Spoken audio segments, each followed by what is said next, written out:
Welcome to Scoop World Order. It is game day. Youngstown State is in town. They are going to receive a beatdown at the Horseshoe today. Jim Tressel will be in the building. I'm excited to see him. A lot of great stuff. The home opener, always exciting. A lot of young guys in. JJ Smith is in the building. Jabari Brady is in the building. Going to have interviews from them hopefully this week. Fantastic players. JJ had a monstrous effort. It was around 16 catches, over 300 yards receiving. Best wide receiver prospect ever, potentially. He is an absolute monster out there, and he is killing it. And he's on a flight right now to land in Columbus and be ready to go for game day. So a lot of stuff going on. Nick Rodriguez is in town. Missouri commit from St. Thomas Aquinas. It looks like he's going to be a flip candidate. We're likely to get him into the class. So a lot of great stuff going on. But as always, we're very thankful for you guys. We're grateful for you guys. We appreciate you guys. Thank you guys for tuning in. I want to hear your bold predictions. Put those in the comments. We're a couple hours from kickoff. You're ready to head down to the stadium, check out the game. I hope everybody stays injury-free. I hope we get a lot of bodies into the game. I think there's a few guys that are really going to start to ascend up the depth chart. And I'm going to start it off with Carnell Tate. I believe Carnell Tate will end the season as our starting Z receiver, the spot currently occupied by Julian Fleming. I thought Julian Fleming actually played his best game as a Buckeye at Indiana. But the coaching staff at Ohio State has moved Carnell to the full-time Z role directly behind Julian Fleming. I think that they think that he has a bigger upside. I think he's a better talent. And Julian hasn't been able to stay healthy. So I think you have to prepare for the stretch and potentially have Marvin, Emeka, and Carnell as your three starting receivers. So that is something to watch for. Fully expect Julian to start today, but it's going to be interesting to see how that plays out.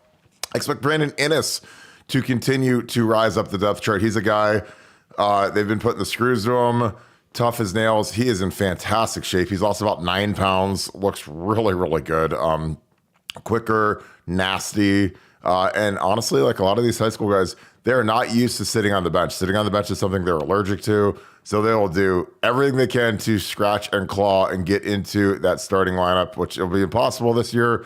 But hey, I mean, you got to get ready to go for next spring when you could potentially have the South Florida Express trio of JJ Smith at X, Brandon Innes at H, which is the slot, and Carnell Tate at Z. So it's going to be interesting to see how they pepper in these young receivers. I think Innes and Tate have already passed the kids from last year that are second-year guys.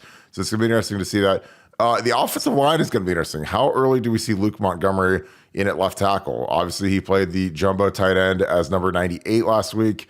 But are we going to see him get in the first half for Jimmy Simmons, who was okay, or Josh Fryer at right tackle? Again, I think it's tough because the tackles Josh Fryer, I thought actually played really well. Again, it was his second career start. It's funny because his 2 starts both came against Indiana, which is kind of funny, but he really played solid football. I liked what he did. Mistake-free, really did a good job. He's not the butt kicker that he needs to be yet, but I mean, he can get there. It was weird because if you'd asked me who I thought would have graded out the highest, I thought the 2 guards, and the 2 guards actually graded out the lowest. So Carson Hinsman hung in there, did a good job. Can get a lot better. Had some bad calls that put guys in bad spots, but again, it's his first time ever playing center. So I mean, there's going to be bad calls, and there's bad calls in every game. And you just got to get them corrected and cleaned up, and just get better and better at it. Again, the guy that I played with, in 2004, 2005, Nick Mangold, probably the smartest player in Ohio State history, or close to it. A guy that just could pick off any blitz, could pick off any read. Was just ultra confident with making the calls, getting us into the right spots. But sometimes when you're making these calls and it's close and you're not sure if a guy's blitzing or not, you just got to make a call and go with it. And sometimes you're going to guess wrong. But Carson, I think where he can develop the most is in his confidence, his self-confidence. He says keep trusting himself, trusting his eyes.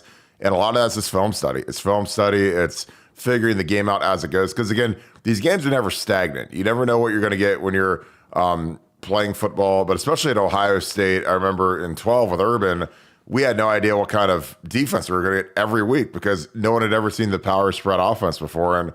And with Ryan, I would bet Indiana was getting ready for 3 and 4 wides all year, and we show up running 2 tight ends, 3 tight ends. We're running 12 and 13 to death, which was shocking to me. It was shocking, and I'm sure it was shocking to Indiana. So I'm sure they had to adjust their defensive scheme to match what we were doing personnel-wise. So it's going to be interesting to see I assume will be vanilla. I don't think we're going to go too crazy against Youngstown 6. You don't really need to show anything really these next 2 weeks getting ready for Notre Dame. But I think you got to show enough. I think that the good thing about a game like this is you can experiment and show some crazy stuff. And then Marcus Freeman and Notre Dame and their defensive coordinator are going to have to prepare for it. You know, that's like the thing about when you have two of these games where they're not big time.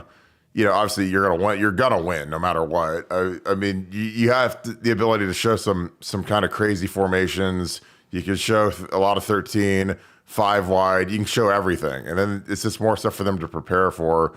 So it'll be interesting to see what Ryan, if he pulls any tricks out of his bag, because I really think that this is a game for the young guys. This is a game for our offense to get humming, for our offensive line to build some confidence. For a lot of guys to take that next step. I think that you have to get Marvin involved early and get him out of the game early. You don't risk an injury against Youngstown State when you need him for Notre Dame, but it's going to be a fantastic day. The weather looks fantastic. Are any of you guys heading down there? If you are, leave a note in the comments. I'll be wandering around for a little bit before the game. I usually get in there pretty early, so I'm excited to see that. And I want your bold predictions. Bold prediction for me, Carnell Tate gets a touchdown. I think that's probably not super bold. Caden Curry gets a sack. I think Caden Curry was a really bright spot on the defense, playing as a nickel defensive tackle, rushing. He did a really nice job. I think there's a lot of chemistry between him and JT Tuimoloau on the one side, and then you've got Mike Hall and Jack Sawyer on the other side. They ran some great twists. Again, I think that the more that you can keep those guys together, especially when they're running twists together, they develop a coordination and a chemistry that you don't get if you're mix matching guys all the time. So it's something. It's kind of like a little delicate thing inside the game that you don't really notice. But when you're a lineman, you definitely notice when guys have chemistry or when they don't. So, but yeah, I just wanted to jump on here real quick, say hello. Hope you guys are having a great morning. Again, I think that we're gonna have some fireworks today. I think Ryan Day not happy, only getting 23 last week. I mean, that's really low for him. We were really close to 37. If Kyle McCord breaks right on the quarterback draw, if we hit Marvin's touchdown where the Big Ten corrected it and said that he was back in bounds at the time. Just again, it's going to be an interesting day. So, well, I'm going to log off. I appreciate you guys so much. I hope you guys enjoy this. A reminder: we will be doing a post-game show probably about an hour and a half after the game. Once I get home, me and Nevada are going to get in, break the game down. Give you guys our thoughts. So plan on that. Probably around 5-ish. It'll probably be in the middle of some games, but look for the alert on your phone. If you guys don't have the alert, click that little alert bell and we'll be ready to rock. So we appreciate you guys. I hope you guys have a great rest of your day. Our game thread is absolutely crazy already on BuckeyeScoop.com. So if you guys want a fantastic companion to your Ohio State viewing experience, please join BuckeyeScoop.com, because our game threads are hilarious and they're fun and people fly off the handle and there's great insight. It's got basically every array of emotions, that you could have as a football fan, all in one beautiful little packet called our game thread. So people, they give their thoughts nonstop. It's kind of like Twitter, but it's like a more sophisticated Twitter, because it's just diehard Ohio State fans. There's nothing else on your timeline. So join BuckeyeScoop.com. We're going to have some great coverage. Bill the Bank Green will do his post-game likely tomorrow. Me and Nevada will be on there all night. And we'll have a thread for the Texas Bama game, the big monster tonight. See our boy Quinn Ewers to see how he does. So appreciate you guys so much. I hope you guys have a great day. We made it. It's the home opener. The Buckeyes are getting ready to rock the shoe against the Penguins, and it is time to go watch some real football. That being said, thank you so much, Buckeye Nation, and thank you, Scoop family. Talk to you guys in a little bit. Go Bucks.